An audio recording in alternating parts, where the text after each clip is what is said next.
The belief that somehow or other government can spend money at nobody's expense. I don't know how many of you have ever heard of a wonderful description of government that was made by a French economist by the name of Frédéric Bastiat about 150 years ago. He said, "Government is that fiction whereby everybody believes that he can live at the expense of everybody else." And that is the free lunch myth. The myth that somehow or other government can provide goods and services, can spend money at nobody's expense.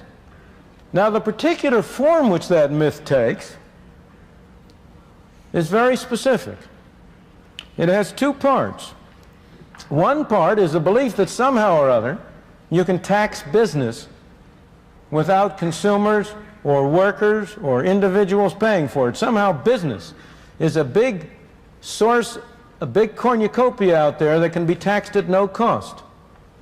And the other form the myth takes is that you can create money at no cost. That if you turn the printing press, if you produce those greenbacks, that will enable people to become richer with nobody becoming poorer. Well, let me look at first problem. Can you tax business? What's business? There's no business to be taxed.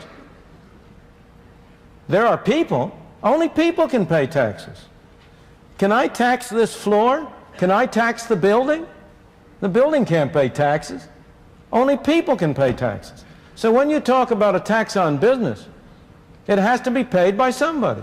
Either it's paid by the stockholder, or it's paid by the customer, or it's paid by the worker. There's no other way it can come from. There's no Santa Claus, no tooth fairy that's going to provide a source by which the government can spend money that doesn't come from somebody. Somebody has to pay. And yet, over and over again, you hear the claim, oh, we must not increase taxes on individuals, we'll increase taxes on business, in connection with the current discussion of Social Security. This fiction arises. There is a fiction that the Social Security tax is half on the individual and half on the employer. That the individual only pays 5.75%, the employer pays an equal amount. That's nonsense. That's bookkeeping. That's not economics. That's not reality. The part that the employer pays is part of his wage cost. If an employer considers whether it's worth his while to hire an additional worker, he has to consider as part of his cost not only what he pays to the worker, but also the extra taxes he will have to pay to the government. It makes no difference to the employer at all if he pays the worker a bigger check and the worker pays a larger part of that directly to the government, or he pays the worker a smaller check, but in addition has to send a check to Washington. What matters to him is the total number of dollars it costs him to hire an additional person. So the fact is, the logic is, the reason is, that the so-called tax on the employer is paid by the employee. Now, this has always been clear from economic reasoning, general economic reasoning, but it has also been subjected to empirical test. And a book even from that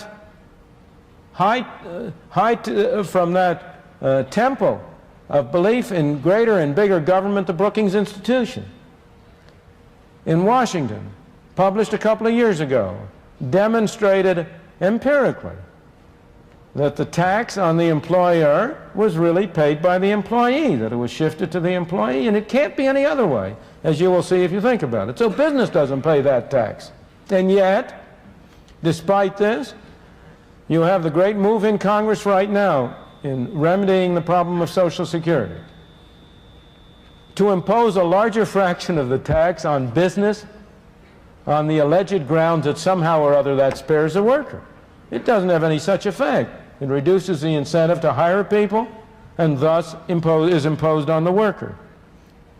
But again, if you look at the taxing corporate profits, the distinction you have to draw is between who writes the check and who fundamentally bears the cost.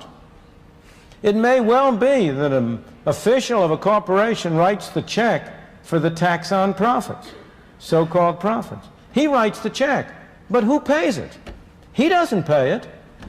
Here is a poor fellow who may be earning a modest competence. He may be writing a check for $10 million. That isn't coming out of his hide. Where's that $10 million coming from?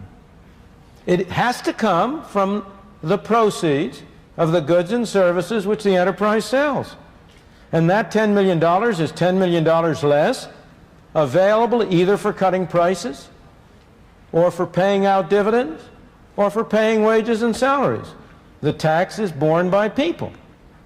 And for this reason, I must say, I have always myself been strongly in favor of eliminating altogether the tax on corporations. So it's open and above board that you are taxing people, and that you do not conceal that fact by appearing to tax corporations. Well, again, with respect to money, can you print money at no cost? It's very cheap to turn out those pieces of paper. But does that get society something for nothing? Not at all. It's simply a different form of taxation. If you print money, people have more money to spend. If they spend more money on the same amount of goods, prices go up. And in effect, everybody is paying a tax through inflation. Once again, it's only a form of taxation.